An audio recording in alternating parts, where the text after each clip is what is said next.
আনন্দ বা দুঃখের ঘটনা যেটাই বলেন, প্রথম যখন ঢাকা যাই তখন ওই ল্যাব এইটির এই পাশ থেকে ফার্মগেট যাব লেগুনা করে।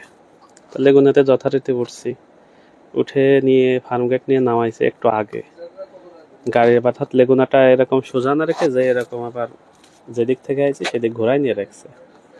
তা ভিতরে চারিদিক থেকে ঘিরা, তো ওইভাবে বুঝিনি। যখন নামাই দিলি যথারীতি লেগুনা যেদিকে মুখ করা সামনের দিকে, আমি সোজা হাইটে চলে আসছি।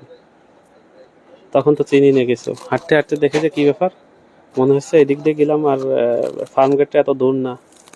তখন এক সময় আমি টের পেলাম যে আসলে ভুল কোনো পথে চলে যাচ্ছি। তখন মনের রাগে, মনের দুঃখে, মনের জেদে আবার যে জায়গা থেকে আমাকে নিয়ে গেছে সেইখানে এসে দাঁড়ালাম।